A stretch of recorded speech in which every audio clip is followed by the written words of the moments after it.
Good evening, everyone, and welcome to Camppatton Family Compound.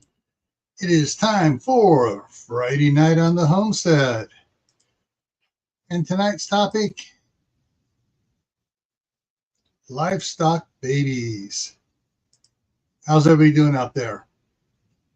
Let's get over here and take a look and make sure I got it. Said hi to everybody, but we'll make sure here. So first one was Walt Rogers. Followed by Troop 1351, then Phelan Klein Wolf, then Rick Phelan, then Shady Hill Homestead, Kaylin Strain, Mother Earth Garden Club. It's the Marshmallow Man who posted, been a member for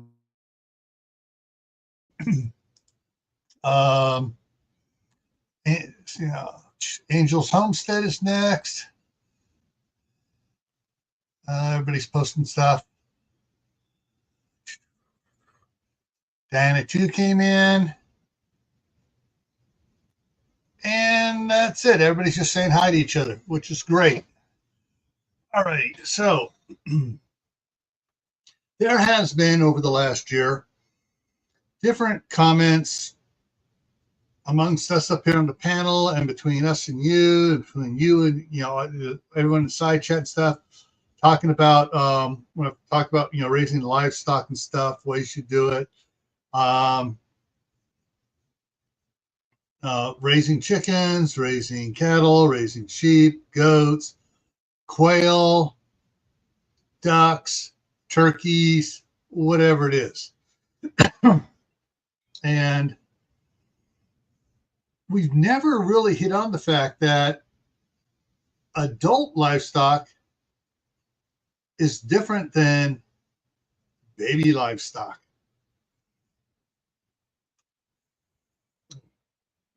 It's hot here. I've been going through water. It's 80 degrees inside here right now. And it's still warmer outside than it is inside. Otherwise, I'd be opening up the window. And in all the years we were raising, livestock, problems always came up with the babies. Whether it was chickens or pigs or goats or cows, and nothing quite like having to go down into the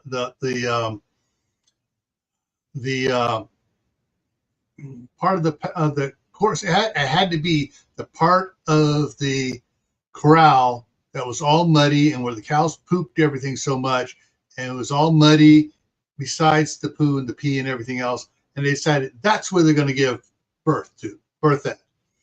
And they have a problem, so you got to go down there and help out. And yeah. Anyways, it seems to be there's always something wrong, especially with some of the bigger livestock. When I say pigs for livestock, we had big pigs. Hey, adults could ride these pigs. My sister was raising it for FFA, and it was a big monster. I can't remember its name now, but she was fine when you were feeding her and she didn't have babies around. When she had babies around, she turned into something else. And at the one point, she started to kill her own babies, and so we had to go in and separate her from the babies, so my sister, my dad could rescue the babies. So me and my brother were distracting the sow over at another end of the pen, with both feed and making noise and pretending like we were trying to get in.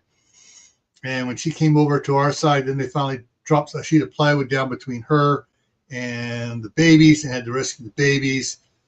And she would not have anything to do with her babies. So we had to find, someone else that had pigs that would be able to raise them and do it that way. And Jay's in the house now.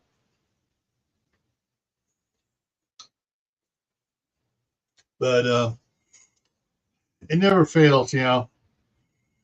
The things always go wrong. I mean, my mom one time was trying to enlarge the flock of chickens she had, and was trying to hatch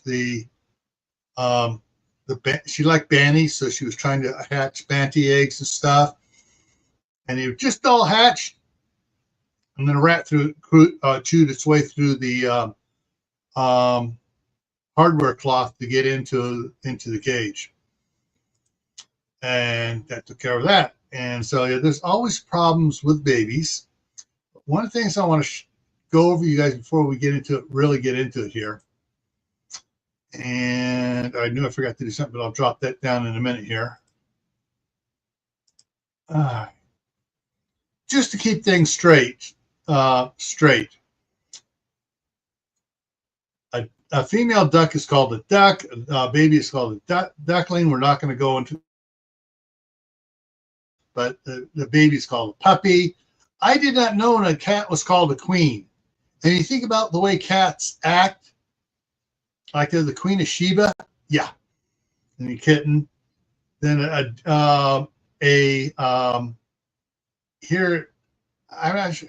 We're going to have some confusion here. So a female deer is called a doe, and the baby's called a fawn. You got a goose and a gosling, a goat and kid. Have you ever seen little boys headbutting like goats do? Yeah. The hind is, when I looked it up to find out exactly what was a hind was, it is a red deer. Sometimes also referred to, sometimes in particular to reindeer, but any red-haired deer is called a hind. And its offspring is called a calf, not a fawn. And you got a turkey, and then you have a pullet, then a ewe and a lamb. That's just some of the ones I thought little things I thought I'd bring up for you guys. Tammy Harder's here.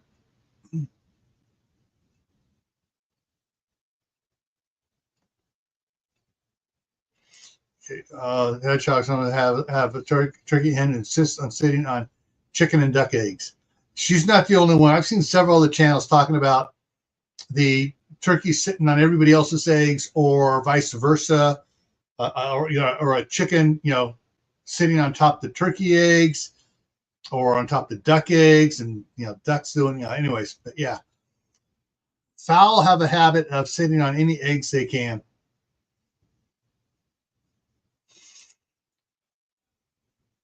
So,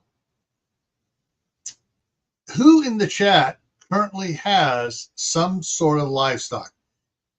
1 for yes, 2 for no. If you have some sort of livestock, 1 for yes, 2 for no. Right now, my livestock lives across the road with my daughter's chickens, and I'm spending more time over there helping take care of those. And then I got 4 kids I take care of, and they butt heads like billy goats.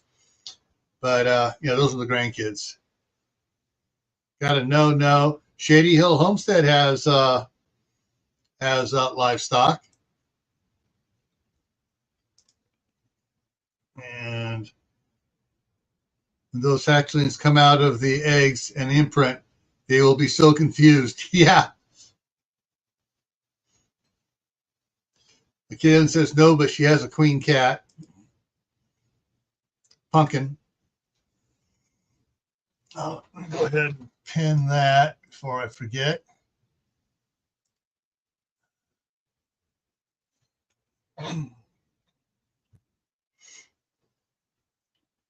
Oh, Lewis is getting chicks on the 13th, next Friday. Oh, man. Lewis, are you sure you want to get them on the 13th? Friday the 13th.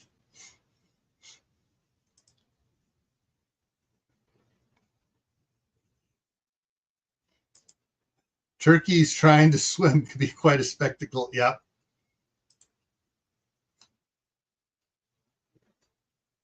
When if Chihuahuas count.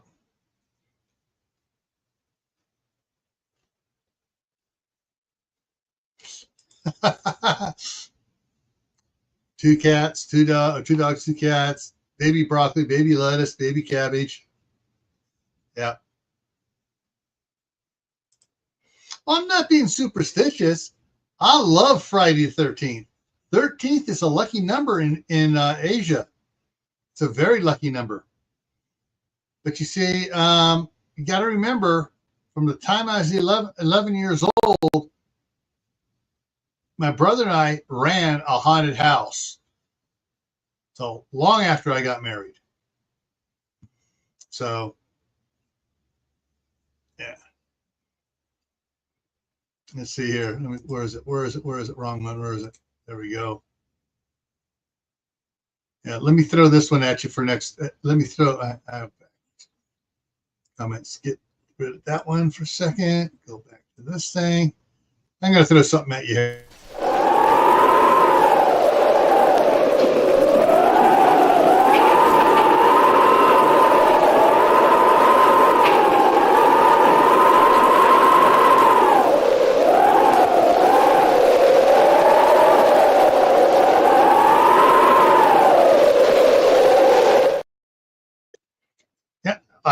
I love this mainly because I get to poke fun at it. I get to use it to scare everybody else.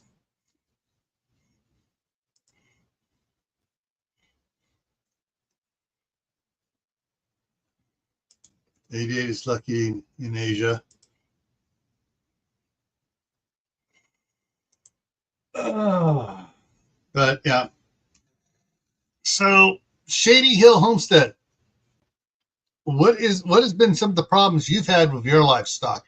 If you care to either A, come up here, the link is posted at the top, or just make comments, But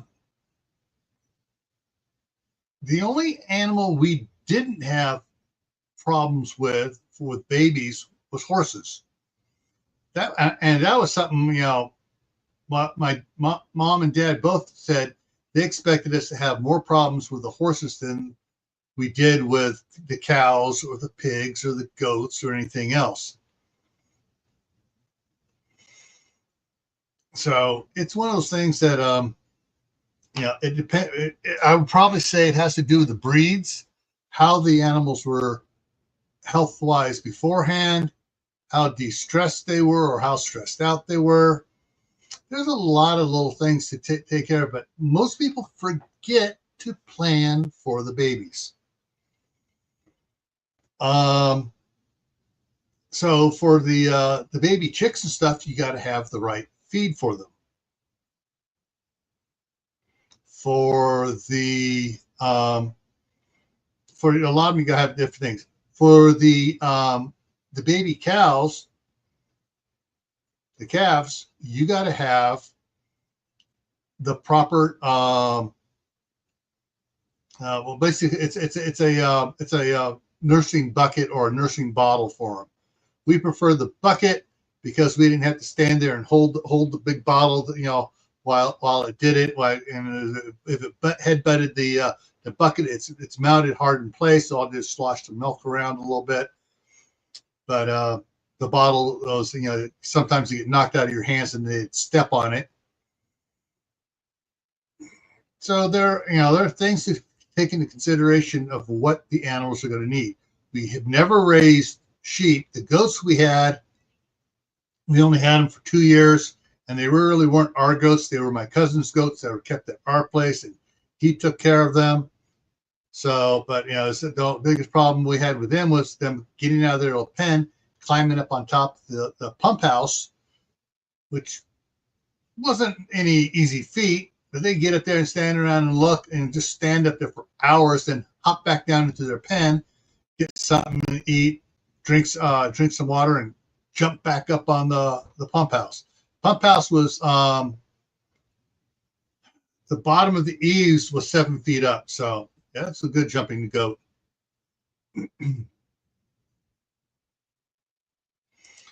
Yeah, I've seen several of them where they feed just great. Milk just great off the mama. Sometimes they don't want it milking off the mama, and they got to do you know, have the nursing bottles for the baby goats. So it's one of those things to you know, if are you trying to save the milk? I mean, for our cows were milk cows. So yeah, we would after the first 48 hours, we would separate mom and baby. We would milk mama. We would for I think it was for the first week, we would just we would give the milk in a bucket, like a 3-gallon bucket that had a big old nipple on the side of it, and it would mount on the fence, and we fill it up, and the calf would come over there, and it took a couple times just bringing it over there and squirting the milk into its face and into its mouth, and all of a sudden it's relaxed. Oh, and it would latch on. Make up, mama and son, welcome. And so for the cow and calf, it wasn't that hard, but we had to do it because after a week, when the cholesterol was all out of the cow's milk and just getting regular milk, that's when we started keeping the milk and started using it. And so I'm not sure about goats. I've seen several channels. Audra over at Homesteading in Idaho, they have goats, and they talk about a little bit about it. I just lost her name. Dirt Patch Haven, just down south of us here, about 6 miles. They have some goats. So there are several of them out there talking about it, and most of the ones that have goats channels that I watched, other than Arms Family Homestead, milk. They say they milk their goats. They have milking goats. Daniel and DJ at Arms Family Homestead have I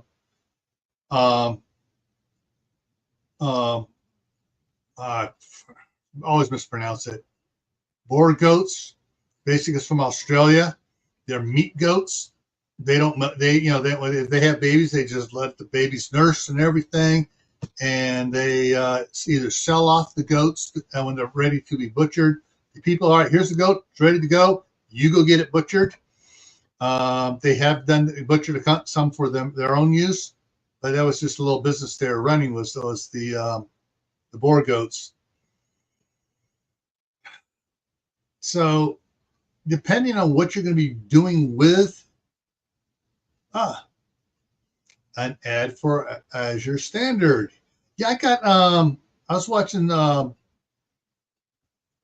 was over on Facebook watching some reels, and I got 3 in a row for Azure Standard over there.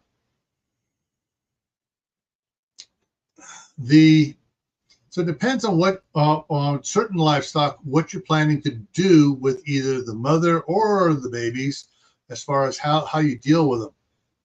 Now, I'm going to dance. I got to dance around the subject here a little bit. Like what was that from the Best Little Whorehouse in Texas? The governor goes, "Ooh, I gotta do a little sidestep." Yeah. Anyways, with all the information coming out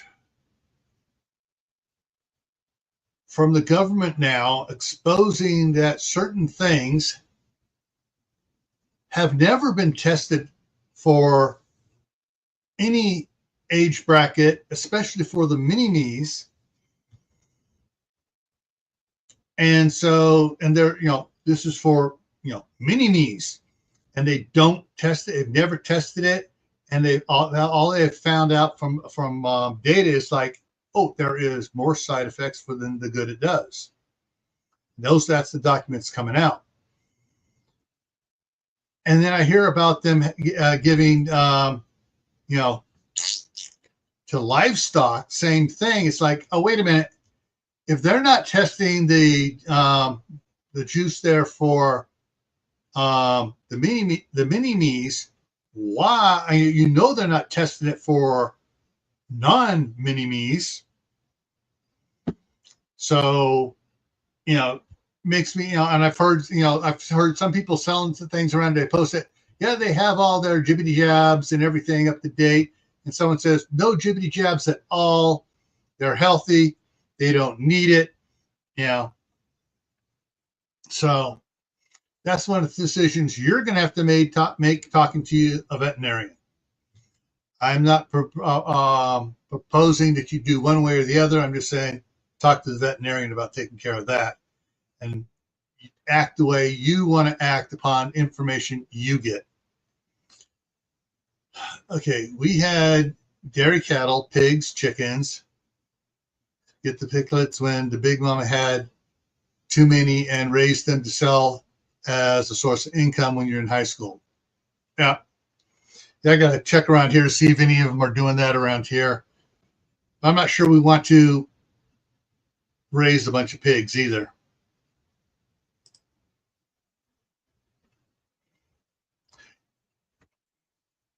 That's another type of livestock, I guess.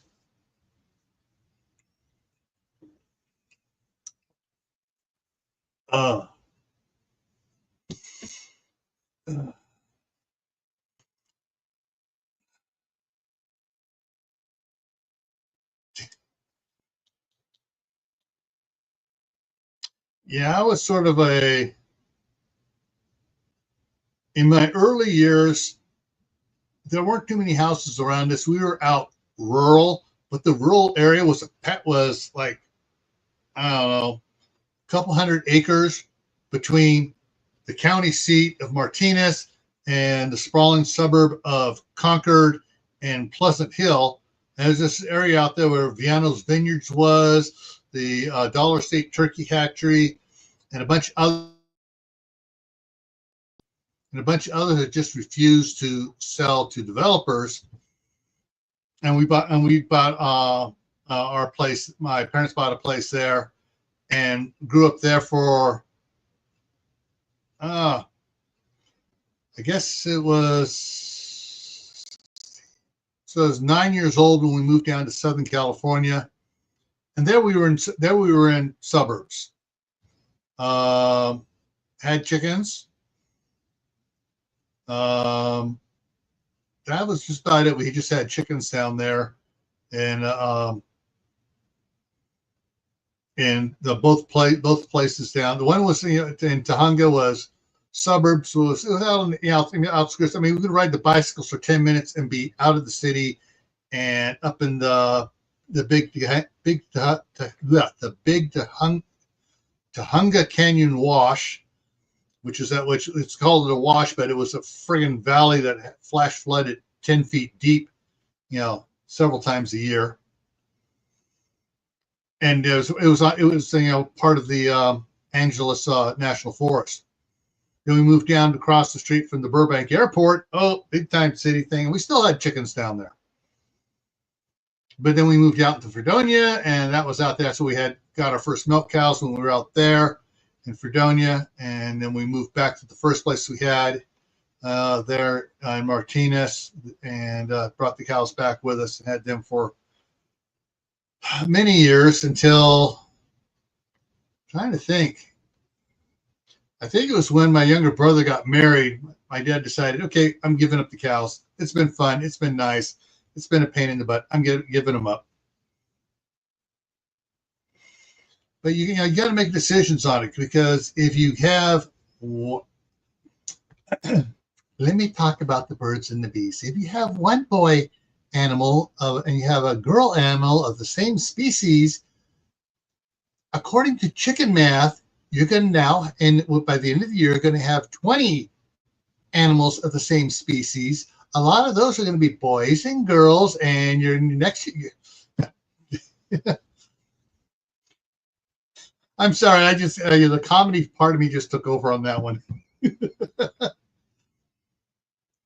So yeah, it's one of those things is you got to, people think, okay, I'm building a pen to keep the sheep in, or the sheep in. Sheep don't try to escape that much. I'm going to raise sheep. Got, put the sheep in.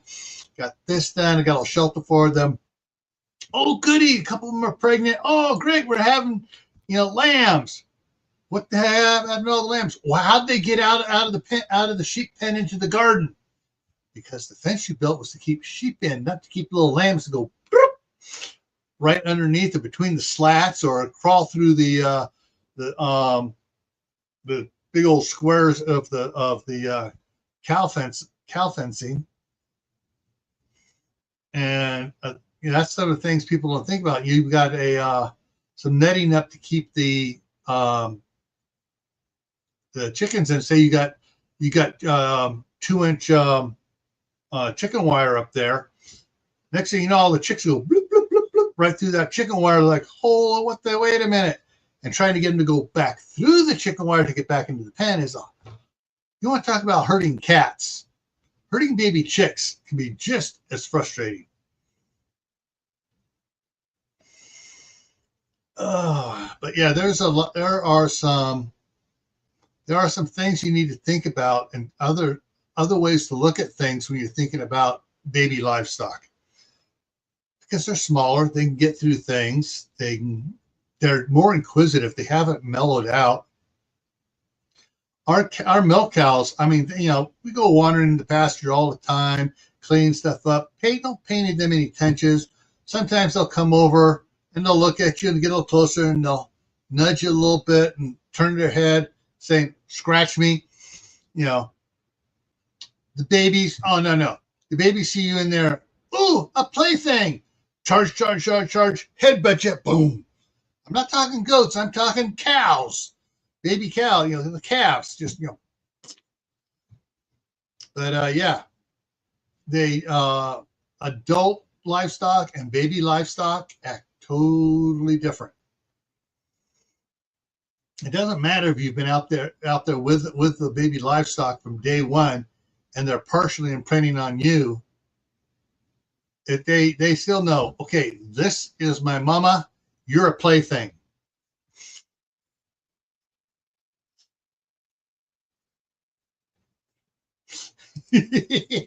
Yeah.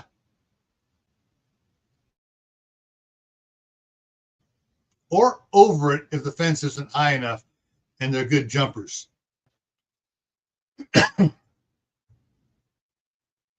So, how many in here? I know Lewis is planning on getting some baby chicks next Friday. Who else is thinking about getting livestock? Whether it's chickens, ducks, turkeys, rabbits.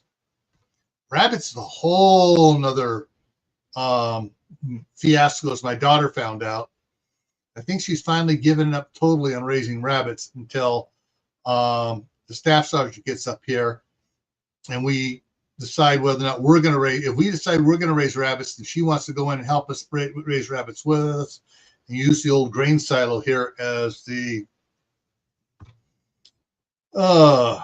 barn for the rabbits, because they're concrete floors and we can keep them contained and stuff. But yeah, you got, whatever it is you think about raising, and who's thinking about getting a dairy cow or a beef cow or goats or sheep or alpacas or horses or donkeys or mules?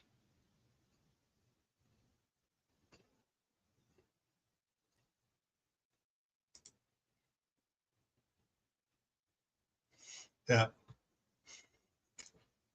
I think we're going to be looking at we may be looking at chickens as well, but with my daughters over there, my wife was saying that, well, when her chickens are laying, they're laying more eggs than we can use, and I guess we could always water glass the eggs for the winter time.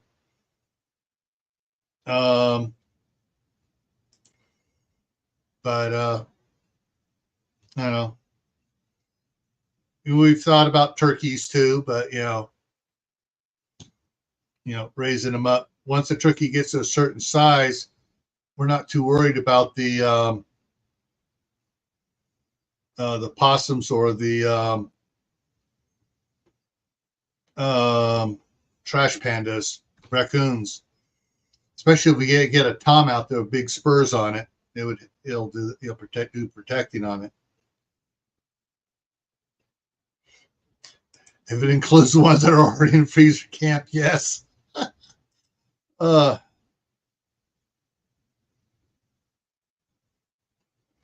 can have 4.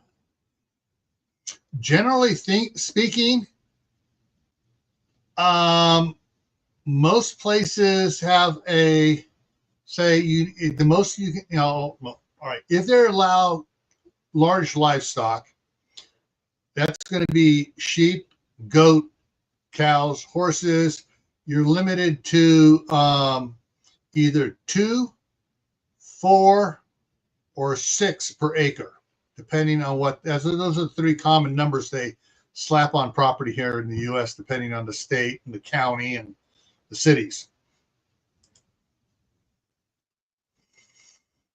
So it's one of those things you got to look into if you really want to do a cow. If we do a cow, it's going to be, we're going to buy a baby that's freshly weaned and everything, bring it over, get 1 or 2 of them, bring them over here, graze them on the property, go out, pet them, get them handled and stuff. And we may keep one for 9 months or so and send it to freezer camp and keep the other one over winter, and in the spring buy another one that could be with it during the springtime. And then when the older one in the fall, it goes to freezer camp, and then the next one over winters, and then we get another one. If we do something like that, we may do something like that so we have more meat into the fridge and in the freezer to sustain us, either in the freezer or canning it. Yeah, I know tonight's isn't going to be a long one here. I think the main thing I want to get everybody thinking about is, okay, look for videos about, of other homesteaders and the problems they have with the baby livestock, whether it's chickens, goats, whatever, problems they have with it. I've seen several more. They've had problems where they've had bad births and problems afterwards. They lose one of the babies. Other ones where the babies are fine. Or you get one where they got twins or triplets being delivered, depending on the breed. And so it's one of the things to explore on paper before you actually do anything. If you've had experience doing it, to figure out exactly what you're going to be doing to handle everything and what money you got to spend to build the proper enclosure for them, and how you're going to pasture them if you have land, or if you got like a 1/4 acre lot in the city. Okay, rabbits like to dig, they like to go under fences, so that means you got to dig along the fence line, put in some hardware cloth down so the rabbits can't go down under it. Or get the corrugated metal, slide it down so the rabbits dig, they hit that, they go, okay, we ain't going there. What sort of enclosure you can do for them to, play with, where they can build their little underground stuff. I think it was Audra at Homestead in Idaho. They have the rabbits in a big enclosure, and they actually put in some 6-inch drain pipe pieces in, and put some like the IBC totes, not the scratch that, not the IBC totes, the black and yellow 27-gallon totes, and they'd have the pipes come in, and the lid would be visible from the surface, but they have rocks on it to keep it, closed and stuff. That way the rabbits can have all these pre-made tunnels scurrying around. They'll still dig some other tunnels, but basically they kind of control them because they got little nesting areas in the bigger totes, and they just have one of the pipe just dead in a tote and stuff like that. But it's one of those things that you got to look into ways to deal with them and to keep them from needing to dig to get out. Goats are a herd animal. One or two goats will all. You have one or two goats, or four. They'll always try to escape. When you get 8 or more, they go, oh, we got more goats around here. I don't need to go find more goats.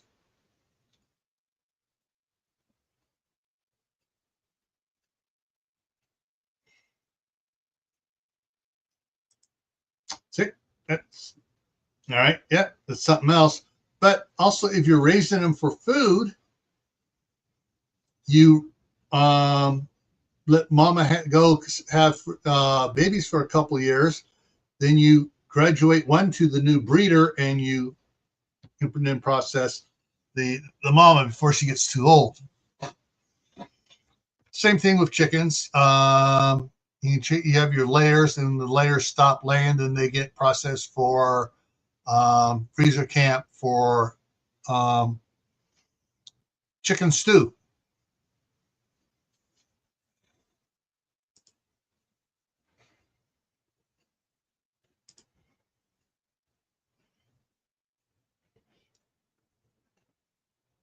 Yeah. We do have the Firth Mill 2 miles down the road, 2.5 miles down the road, that usually has a good selection of chickens or chicks. So we can get like the white Cornish cross, but then the Rhode Island Reds make good freezer camp birds as well, and they lay a lot of eggs. So you got to do your research on that. All right, everyone. Get over here. I'm going to wrap this up a little early tonight. Tomorrow on Survival Saturday on Gray Man Prepping, after the Constitution is revoked, what are your plans? That's at 8 p.m. Eastern Time. I'm not sure if I'm going to be able to go on with Shadow Scout Swede at 2 o'clock Eastern. The 3 youngest grandsons are with their dad out camping tonight and tomorrow. I'm not sure what time they're back. My daughter has a funeral to go to, so I will have Eli with me. And so I'm not sure, whether I want to, even try going on. I may jump in on his later on after he gets going. Let's see, Monday back here on Camppatton Family Compound, to blanch or not to blanch. Talking about food preservation. Gray Man Prepping for Tuesday, Tactical Tuesday, generator or power station. I refuse to call it a solar. It's not, doesn't generate, anyways. So, and then Thursday's the Midnight Ride. Next Friday is Friday the 13th, and we're going to talk about movies. We're going to talk about movies next Friday. We're going to talk about the black and white movies, the Abbott and Costello, the Bela Lugosi, the Boris Karloff movies, the good ones, the ones that scared you into wetting your pants without any blood and gore. And we'll move into some modern ones as well, too. So it's just going to be a kickback, talk about your favorite scary movies and stuff. And for some of you, we may talk about some movies you never heard because they were a long time before you were born. But that's what's coming up. And so, everyone, see you later. Have fun and stay safe.